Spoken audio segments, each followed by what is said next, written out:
Millionaire expels nannies until one reveals secret about his daughter with cancer. He's shocked. Before we dive into this emotional story, I want to ask you to leave a comment telling us where you're watching from. And if you love stories full of emotion and overcoming hardship, make sure to subscribe to the channel. That way, you help this space grow and allow more people to access these heart-touching tales. San Francisco, late afternoon. The sky was painted in shades of gold and orange as the cold Pacific breeze swept across the hills. At the top of one of the city's most prominent areas stood the mansion of Alexander Reed, palace of glass and concrete reflecting the urban landscape. From a distance, it looked like the perfect home of a successful man.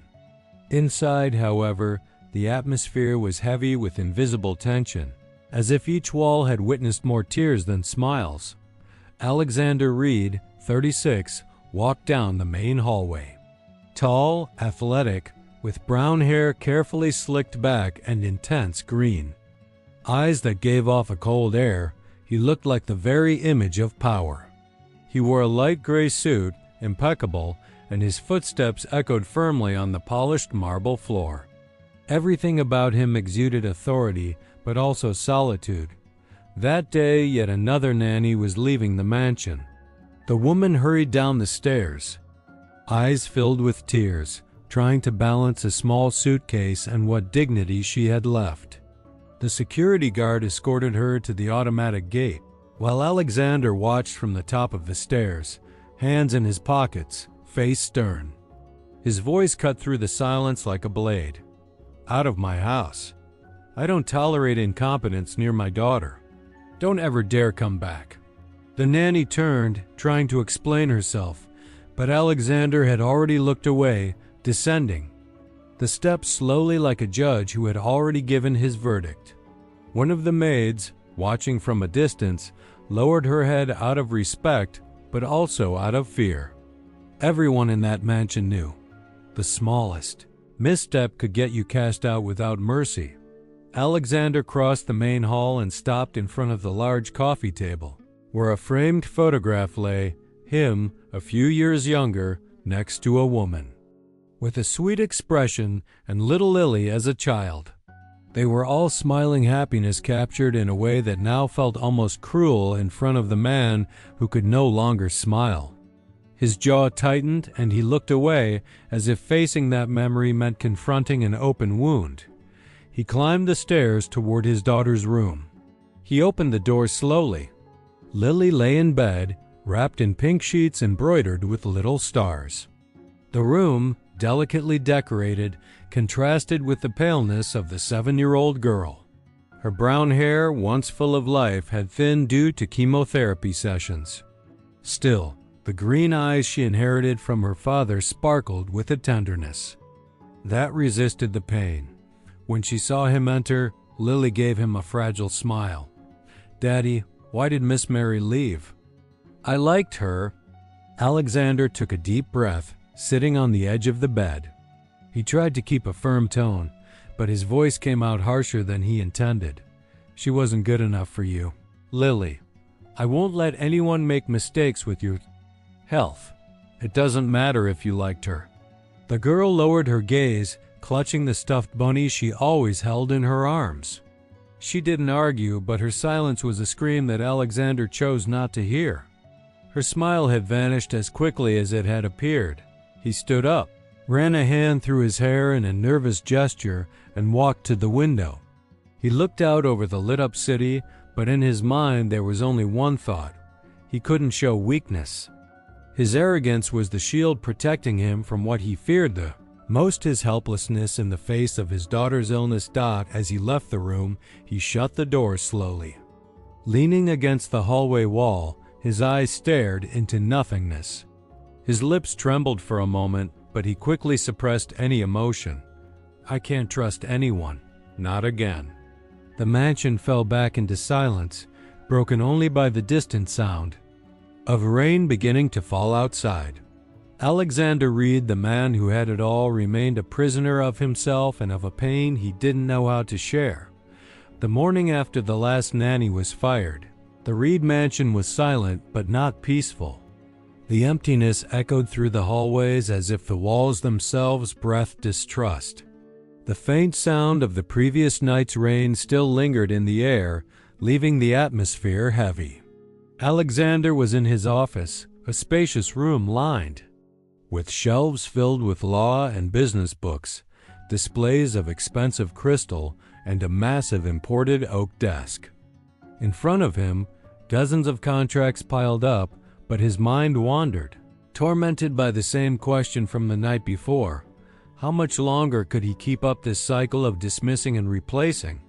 Robert, the driver and trusted aide, entered with discreet steps. "Mr. Reed, the new applicant for the nanny position has arrived." Alexander slowly raised his eyes. His expression was tired, but also disdainful. "Another one? Let's see how long this one lasts. Bring her in." Moments later, Claire Donovan stepped into the office.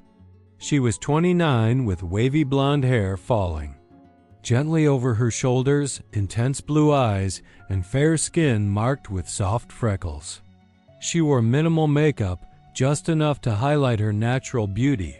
Her outfit was simple: a cotton blouse, dark jeans, and a light jacket clothes that spoke more of practicality than vanity. The contrast with the luxurious setting of the mansion was stark. Alexander looked her over from head to toe, like a judge about to sentence. His voice, cold as steel, was the first to break the silence. "I hope you understand. Miss Donovan, this is not just any position. My daughter requires absolute attention. I don't tolerate carelessness or unnecessary familiarity. I've lost my patience with others before you." Claire took a deep breath and, without lowering her head, held his gaze firmly. Her voice was calm but carried surprising conviction. "I'm not here for comfort, Mr. Reed. I'm here because I believe your daughter needs more than doctors and nurses. She needs to feel alive." The comment made Alexander narrow his eyes, irritated. Alive? Her life depends on protocols, expensive medication, and the best treatment money can buy. Affection doesn't cure cancer. Claire stepped closer, posture upright, her composure untouched. "Money can buy treatments, Mr. Reed, but it can't buy hope. Children don't survive on medicine alone. They need hugs, stories, someone to hold their hand when the pain gets too much." A heavy silence settled in the room. Alexander stared at her as if trying to solve a riddle. He was used to quick interviews, nervous women trying to please him with rehearsed lines. But Claire wasn't seeking approval. She wasn't shaking. She didn't seem to want anything but the chance to be there for Lily. Robert, standing at the door, looked away. It was rare to see anyone stand up to Alexander Reed like that. A few minutes later, Claire was led to Lily's room. The girl was lying down, clutching her stuffed bunny, gazing out the window as if dreaming of a distant world. When she saw the young woman enter, her green eyes lit up with curiosity. "Will you leave as fast as the others?" she asked in a fragile, almost whispering voice. Claire smiled, kneeling beside the bed. She gently ran her fingers through the child's fine hair and replied, "I'll only leave if you ask me to, Lily. Until then, I'll be here to take care of you every day." The girl's smile grew shy, but real. It was a simple gesture, but one Alexander, standing at the door, hadn't seen in weeks. It hit him like an invisible punch. Part of him was relieved to see his daughter respond, but another part burned with jealousy and suspicion. How could a stranger, in so little time, spark a light he couldn't bring back? Claire began talking with Lily about cartoons, music, and books. The girl responded with enthusiasm, as if she had finally found someone who saw her as more than her illness. Alexander observed in silence, arms crossed, jaw tight. Inside, he thought, "She's too good to be true." And no one's good without wanting something in return. When Claire left the room, She kissed Lily softly on the forehead. Outside, she found Alexander waiting in the hallway. His gaze was hard, but there was a shadow of unease in his green eyes. You may have fooled plenty of people with that calm demeanor, but it won't work on me. I'll find out what's really behind that smile of yours. Claire didn't look away. Her tone remained serene, but with a hint of challenge. Maybe you should spend less time trying to figure out who I am, and more time trying to remember who you used to be. Alexander stood still, her words echoing inside him like a slap. Claire walked down the hall without looking back, and for the first time in years, the magnate realized that someone dared to see beyond the walls he had built. The morning sun streamed through the Reed Mansion's massive windows, casting golden streaks of light across the cold marble floor. For the first time in a long while, Lily's room no longer felt like a place of pain and silence, but a refuge full of life. Claire had brought with her a small wooden box, simple, with floral engravings, carved by hand. She placed it gently on the bed, like someone revealing a forgotten treasure. "This belonged to my sister," she said, her voice full of tenderness that held the girl's attention. She loved to draw. "These colored pencils are old, but they hold happy memories. I thought you might like to continue the story." Lily's eyes widened, sparkling with curiosity. Her frail hands, still marked by the sensitivity of her treatment, touched the pencils with reverence. "Can I really use them? You won't mind?" Claire smiled, sitting beside her. "They weren't made to stay hidden, Lily. They were made to bring joy, and now they're yours." The girl leaned over the sketch pad and, with trembling hands, began to scribble. At first, the lines were crooked, uncertain, but within seconds, the marks turned into colorful shapes: a rainbow, a shining sun, flowers coming to life on the page. With every color she picked, a new smile lit up her face. Lily's laughter, soft and crystalline, echoed down the hallway, a sound the mansion hadn't heard in months. Alexander, who was descending the stairs at that very moment, froze. His ears didn't want to believe it. He slowly climbed back up to the slightly open bedroom door and stood there, motionless, watching. The scene rattled him. His daughter, once withdrawn and silent, was now laughing as she drew, and next to her, Claire encouraging her with patience and genuine joy. Alexander felt something tighten in his chest, an almost unbearable sense of relief mixed with a quiet jealousy. He decided to step in. His shadow filled the room, and for a moment, the laughter stopped.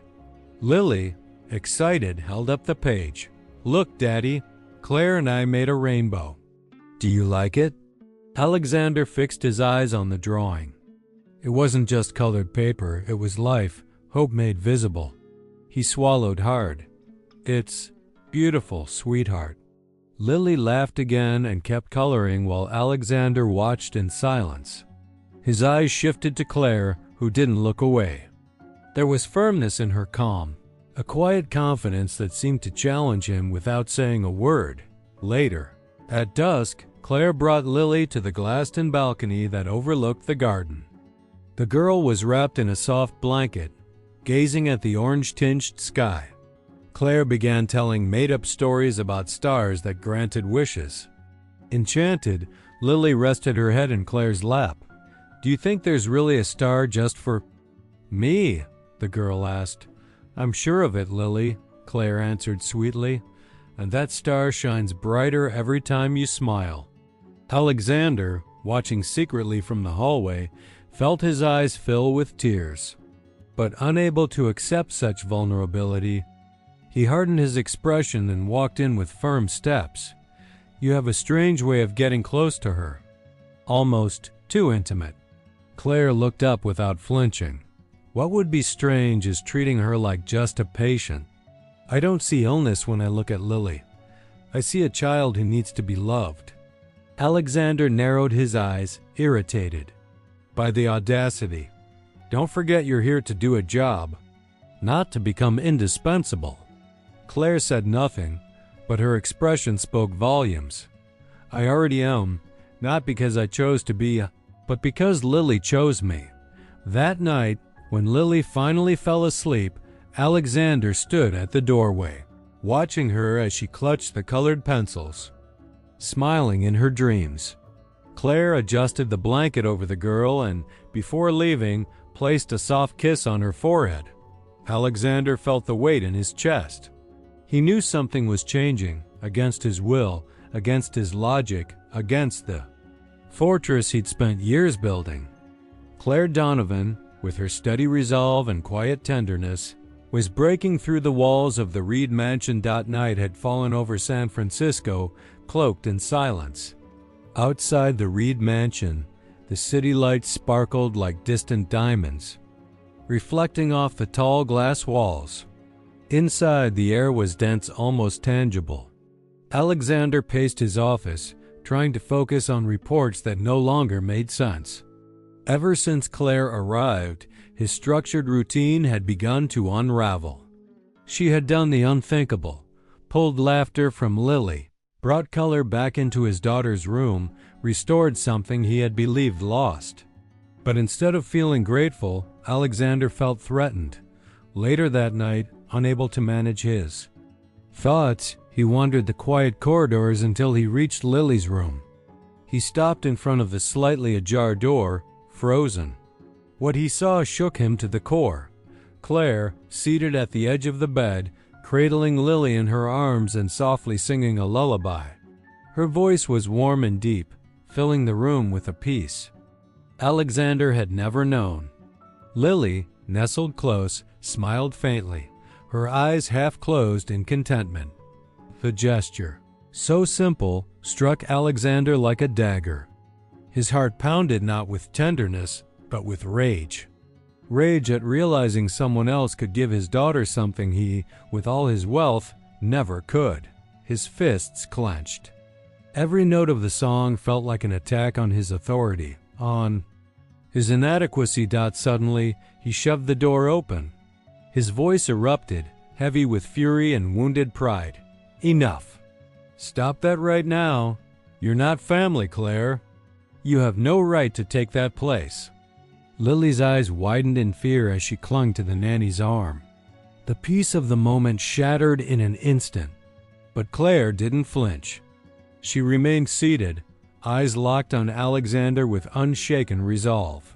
Her voice, calm, contrasted sharply.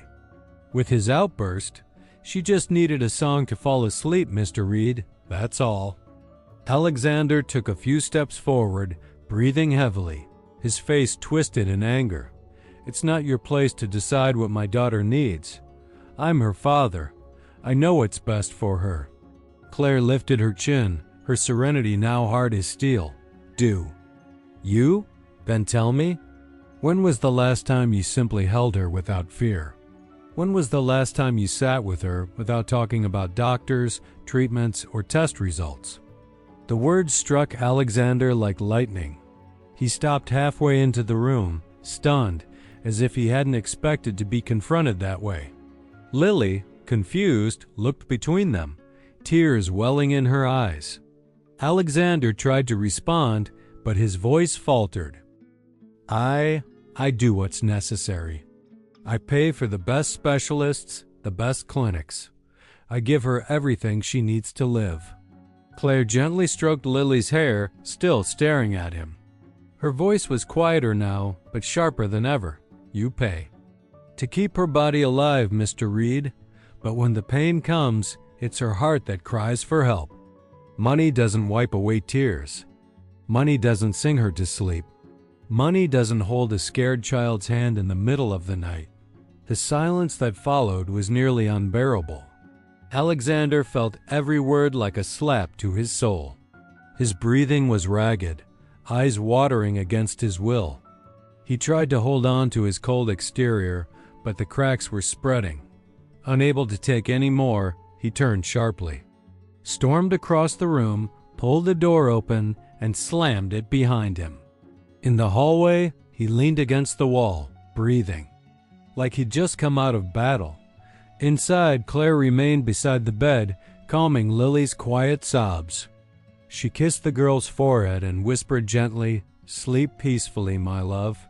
As long as I'm here, you'll never be alone." On the other side of the door, Alexander squeezed his eyes shut, but he couldn't silence the question echoing inside him like a ghost. When was the last time I simply held her without fear? The night had been long. Alexander Reed hadn't closed his eyes since the confrontation in his daughter's room. Slouched in his leather armchair in the office, still wearing the same wrinkled white dress shirt, he stared at the unlit fireplace as if searching for answers in the ashes. A glass of untouched whiskey sat on the oak desk beside him. He didn't need the drink. The poison eating away at him came from within, Claire's voice repeating in his mind like a relentless hammer. When was the last time you simply held her without fear? He hated to admit it, but those words had cut deeper than any lost deal or defeated rival. He tried to smother the rising vulnerability as he always had and turn it into control when all it really was fear. 4. Alexander, trusting someone had always ended in betrayal. And now, with Claire Donovan, it would be no different. The next morning, before leaving for a meeting, he discreetly called Robert, the driver and longtime confidant. Standing beside the black car, Alexander spoke in a low, deliberate tone like, "Giving a secret order. I need you to find out everything about that woman. Her address, her family, her past. I don't want any surprises under my roof." Robert hesitated. His eyes reflected unease. "Mr. Reed, with all due respect, Claire doesn't seem like the others." Alexander cut him off sharply, impatience thick in his voice. "I don't care what she seems like. Everyone seems innocent at first, and in the end, there are always hidden intentions. Find out everything, Robert. Don't miss a thing." The order was given. Alexander buried himself in business meetings, but he couldn't shake her from his mind. By late afternoon, a folder was delivered to his office thick with reports, photos, and notes on Claire. Under the cool light of modern fixtures, he opened the dossier with the same cold focus he used to review financial statements. The photos were telling. A small apartment in Oakland in an old, chipped building with narrow hallways. The contrast with his luxurious mansion was stark. The living room was filled with worn-out furniture, faded curtains, and modest household items. In one photo, an elderly woman sat in a wheelchair, white hair, frail features. Claire's mother, clearly ill, dependent on her daughter's care.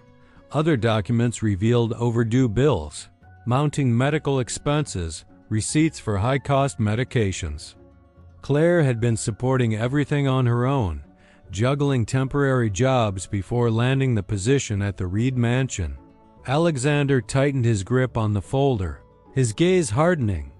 To him, this wasn't evidence of strength or dignity, but a clear sign, a miserable life, a sick mother, debt, the perfect motivation to get close to his daughter and his fortune.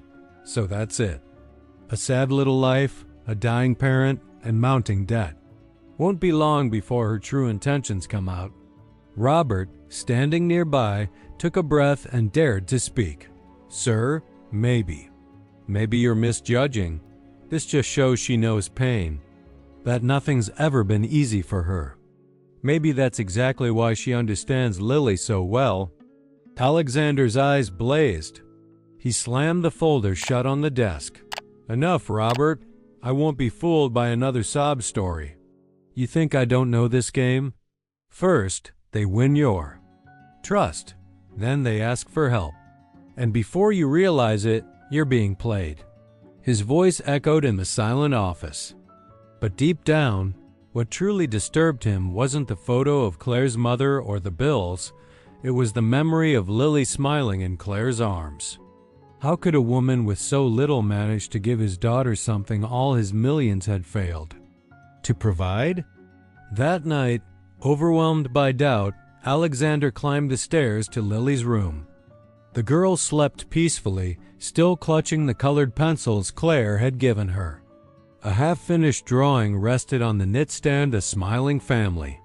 3 figures, a child in the center, holding hands with a tall man on one side and a blonde woman on the other. Alexander's heart clenched. The drawing was simple, almost childish, but its message was cruelly clear. His daughter already saw Claire as family, and that filled him with jealousy and fear. He whispered to himself, almost in desperation, "I won't let anyone steal. What's mine, not her." He left the room with heavy steps, but the tears threatening to fall revealed the truth. Behind the arrogance, the ruthless millionaire was starting to lose control, not of the situation, but of himself. The day was gray in San Francisco. A fine rain tapped against the glass windows of the mansion, creating a steady sound that blended melancholy and tension. In Lily's room, the girl curled up among the pillows, her pale face reflecting the weight of chemotherapy. With every movement, her fragile body tensed in silent pain. Claire, seated beside her, watched with worry. On the small bedside table, Claire reached into her bag and pulled out a small glass bottle with a clear liquid, a natural remedy made from medicinal herbs. She held it gently and spoke in a low voice, trying to offer reassurance. "This won't replace your medicine, Lily. It's just to help ease the nausea a little. My sister used to take it, and it always helped. You'll feel better." Lily looked up at her with pleading eyes, trusting completely. "If you say it's good, I believe you." Claire helped the girl take a few drops. Minutes later, Lily sighed and smiled for the first time that day, relaxing back into the pillows. The relief was visible, but what seemed like a moment of tenderness was abruptly shattered. Alexander entered the room without knocking, his imposing presence flooding the space. His eyes instantly locked onto the bottle in Claire's hands. In an instant, the calm turned to fury. "What are you giving my daughter?" he shouted, his voice like thunder crashing through the room. Claire stood, startled, but didn't back down. "It's just a natural remedy, Mr. Reed. Nothing dangerous. My sister used it." Silence. Alexander cut her off, storming across the room and yanking the bottle from her hands. "You dare medicate my daughter without medical clearance? Who do you think you are? You're playing with her life." Terrified, Lily tried to intervene, her voice shaking. "Daddy, don't yell." At her, she just wanted to help. But Alexander was blinded by arrogance, unwilling to listen. He pointed a finger at Claire, his face hard with rage. "I knew it. Sooner or later, your true colors would come out. And I won't let anyone put my daughter at risk. You're fired. Get out of my house." Tears streamed down Lily's face. She sat up in bed, despite her weakness, and cried out between sobs. "No, Daddy. Please, don't send Claire away. I need her." Her plea sliced through Alexander like a blade, but pride outweighed love. Without looking back, he barked, "Pack your things. You're not spending another night in this house." Claire took a deep breath, holding back her tears. She knelt by Lily's bedside and gently caressed her face. "I never meant to hurt you, my little one. Never forget that." Lily hugged her tightly, crying softly. Alexander stood at the door, his eyes misty, though his face remained cold. The decision had been made. When Claire stood to leave, she turned to him, her voice steady but choked with emotion. "You can throw me out of this house, Mr. Reed, but one day you'll realize that what I brought your daughter, no amount of money in the world can buy." The door closed behind her, and the silence left in the room was the most painful of all. The night was cold and damp. The wind blowing from the San Francisco hills made the mansion's lights seem even more distant and cold. Claire descended the front steps with a small suitcase in her hand, tears smudging her face. Behind her, the automatic gate began to close. Slowly, as if sealing a cruel fate.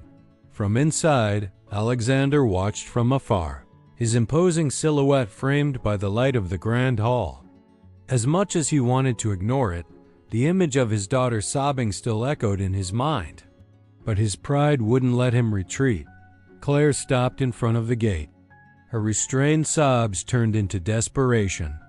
She let the suitcase fall onto the rain-dampened ground and, turning toward the mansion, cried out, her voice cracking, but firm, "You think you know me, Alexander Reed? You think I'm just another one after your money? Well, know this, it was never about that." Her voice echoed across the silent courtyard. Alexander took a few steps forward, eyes locked on her, but said nothing. Claire clutched her chest, as if trying to rip the pain from within. My sister died of cancer. And you know why? Because we didn't have money for treatment. I watched her waste away, day after day, while my mother sold everything we had just to pay doctors, who never showed up in time. The only thing I could give her was that same natural remedy you ripped out of my hands today. She wept openly, not caring who saw. The wind whipped through her blonde hair, turning her anguish into a scene almost too painful to watch. I wasn't just caring for your daughter, Alexander. I was caring for the girl I lost. Every time Lily smiled, it was like I got a piece of my sister back. And you took that from me. Alexander stood frozen, as if struck by a blow he couldn't see. Her words echoed inside him like hammers against stone. For a moment, his hardened face faltered. Claire wiped her tears with the back of her hand, took a deep breath, and added, her voice now lower, almost a whisper, but saturated with pain. You may have all the money in the world, but you have no idea what it's like to lose someone and not be able to do a damn thing about it. It's easy to judge when you've never had to choose between medicine and a meal. The gate shut fully, closing them off like two separate worlds. Claire walked away into the darkened streets, carrying not only her grief but also the truth Alexander had never wanted to hear. On the veranda, Alexander squeezed his eyes shut. Her final words pounded in his mind like an echo impossible to silence. I wasn't just caring for your daughter. I was caring for the girl I lost. Alexander stood motionless on the veranda for long minutes, staring at the void Claire had left behind.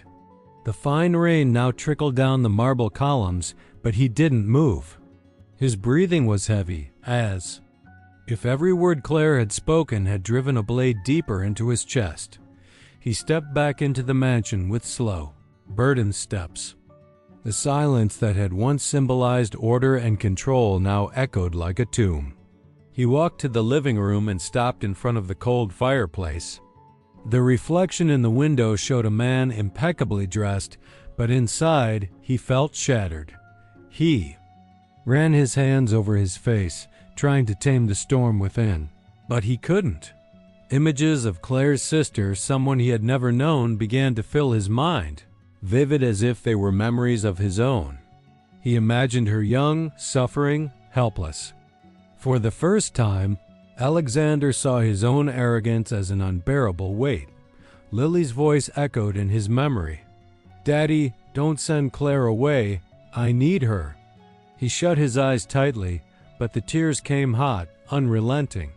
He fell to his knees before the cold fireplace, his ragged breathing breaking the mansion's cold, unfeeling quiet. "My God, what have I done?" he whispered, his voice rough, nearly unrecognizable. The magnate, so used to winning battles with contracts and cash, was now alone, undone by his own decisions. He cried like he hadn't since the death of his wife, when he'd sworn never to let anyone get close again. Robert, the driver, happened to be passing quietly through the corridor.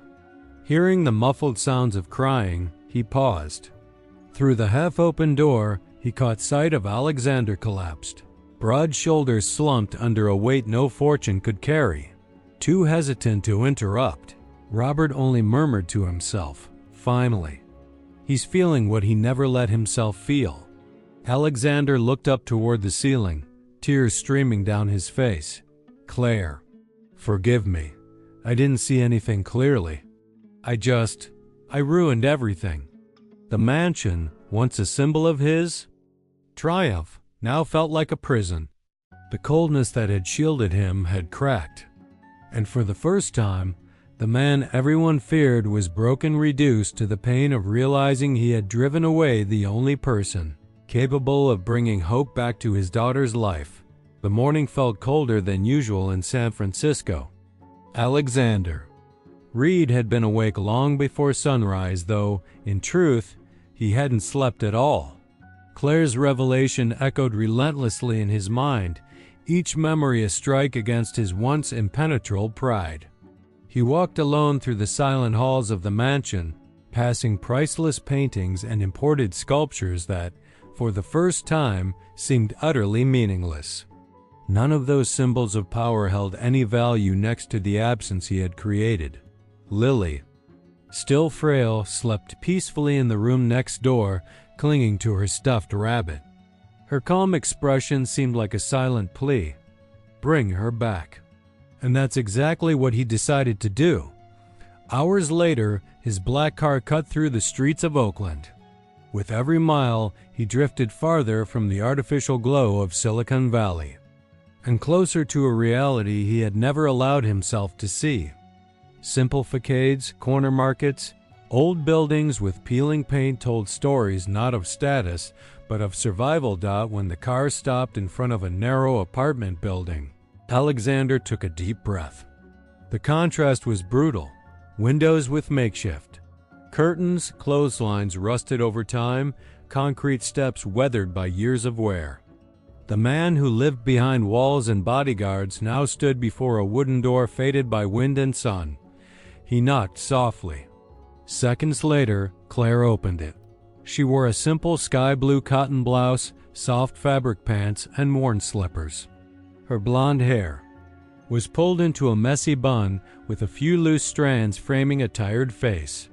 Her blue eyes, still red from the tears of the night before, met his with surprise and hurt. "Alexander," she whispered, gripping the doorframe as if for support. For a moment, he couldn't speak. Before him stood not the manipulative figure his fears had painted, but a woman stripped of pretense. No luxury, no hidden agenda. Just someone surviving, with dignity. His voice, thick with emotion, finally broke the silence. "I need to talk to you. Please. Let me in." Hesitant, Claire stepped aside. The apartment's interior was small and modest. A scratched wooden table, 2 plates drying by the sink, and an old armchair beneath the soft light of a worn lampshade. In one corner, an elderly woman rested in a wheelchair, a thin blanket covering her legs. Her delicate face, marked by time, looked fragile, but her eyes held strength. Claire's mother. Alexander felt a knot tighten in his throat. The image hit hard. While his daughter slept in silk sheets, this woman lived in conditions he'd never even imagined. "Now do you understand?" Claire said, voice steady despite the tears that threatened to return. "I never wanted anything you had. This is my life. This is my fight. All I wanted was to give your daughter a little peace." He stepped closer, eyes clouded. For the first time, there was no arrogance in his presence, only raw vulnerability. "I was wrong. I was cruel. And worst of all, I was unfair. To you. And to Lily. I don't just need you as her nanny, Claire. I need you to bring meaning back into our lives." The words cracked the air like thunder. Claire clutched her chest, stunned, unsure if she could believe what she was hearing. But before she could answer, a soft voice called out from the hallway. "Claire?" It was Lily. The little girl stood in the doorway, leaning against the wall, her stuffed bunny in her arms. Alexander had insisted she come with him that morning, saying it was just a drive. But the truth was Lily wanted to be there. She walked slowly to Claire, eyes wet, and wrapped her arms around her legs. "Please, come back with us. I don't want to lose you again." Claire dropped to her knees, hugging the girl tightly. Tears streamed down her cheeks, unstoppable. "My sweet girl. I never wanted to leave you. Never." Alexander watched, heartbreaking. He stepped closer and placed a hand gently on Claire's shoulder. His voice was low, honest, almost a desperate. "Confession. I don't know how to undo the damage I've caused. But if you'll give me a chance, I promise you'll never have to leave our lives again." The silence that followed was full of emotion, of pain, of something new taking shape. Still holding Lily in her arms, Claire looked up at Alexander. Her eyes still held hurt, but also something he never expected to see. Hope. And in that small, humble apartment, with no luxury, no prestige, no power plays, Alexander Reed discovered that perhaps this was the home he had spent his entire life. Trying to buy with money. The days following the reunion forever changed the routine at the Reed mansion. Claire, now back, was no longer just the nanny. She was a constant presence, a silent strength, and the invisible thread that bound father and daughter together. On the very first morning, Lily woke up to see Claire entering her room with a simple breakfast tray, fresh fruit, and heart-shaped pancakes. From the doorway, Alexander watched the scene unfold with a mix of disbelief and tenderness. The little girl who had been so quiet for weeks was laughing again, with childlike joy. The mansion, once weighed down by near-funereal silence, began to fill with new sounds. The scratching of colored pencils on paper, Lily's voice asking for stories, and most unexpectedly, the piano in the living room being played again after years. Claire encouraged every detail, every little victory. When Lily managed to eat without feeling nauseous, Claire clapped with delight. When she climbed 2 steps on her own, Claire celebrated it like an Olympic feat. Alexander, little by little, was drawn into this new rhythm. No longer was he just the man who signed checks for specialists. He began sitting beside Lily while she drew, listening to Claire's made-up tales, and even smiling a shy, almost bashful smile, but genuine. One particular evening, he found Claire and Lily in the garden, gazing at the stars. Lily, wrapped in a blanket, said each star represented a hope. Moved, Alexander sat beside them and, for the first time in years, looked up to the sky in search of something beyond numbers and deals. As the months passed, Lily's condition began to surprise the doctors. Her frail body responded better to treatment, and her energy seemed reborn. Claire continued her small, gentle rituals, chamomile tea to ease the nausea, soft music to calm the heart, endless hugs to warm the soul. These simple gestures created an atmosphere no hospital could replicate. Alexander began to understand that love was essential to healing. More than once, he was seen coming downstairs in the middle of the night just to watch Claire asleep in the armchair beside Lily's bed, still holding her hand. Quietly, he would place a blanket over her and stand there, teary-eyed, silently grateful that she had come back. And then the day arrived. The doctor's office was lit by large windows letting in the afternoon sun. Alexander, Claire, and Lily sat hand in hand. The doctor entered with a calm expression, holding a folder. He opened the papers, looked at the family, and smiled. "The tests show the cancer is gone. Lily is cured." Time seemed to stop. Alexander covered his face with his hands, unable to hold back the tears. Claire pulled Lily into a tight hug, crying and laughing all at once. The girl, not fully grasping the weight of the moment, looked up at them with her sweet voice. "I knew it. I knew we'd win." The drive back to the mansion was different. For the first time, Alexander no longer saw his house as a fortress of loneliness, but as a place of celebration. That night, he organized a small party just for the 3 of them. Fresh flowers filled the living room, soft music played in the Background, and Lily ran through the halls with a spark in her eyes that once seemed impossible. In the most emotional moment of the night, Lily stopped in the middle of the room, holding each of their hands. Her green eyes glowed brighter than ever. Now we're a real family. The silence that followed was broken by an unexpected gesture. Alexander pulled Claire close and in front of their daughter, kissed her deeply, freely, like a man finally allowing himself to feel. Tears rolled down both their cheeks, not of sorrow, but of release. Claire cupped his face, returning the kiss, and Lily clapped through her happy tears. "I told you the stars were hope," she whispered with a smile. Alexander looked at Claire, voice trembling with emotion. "You didn't just save my daughter's life, Claire, you saved mine too." And in that moment, surrounded by flowers, laughter, and tears, the Reed mansion ceased to be a symbol of wealth and became a symbol of rebirth. The message was clearer than ever. Money buys treatments, but only love brings healing to the body and the soul.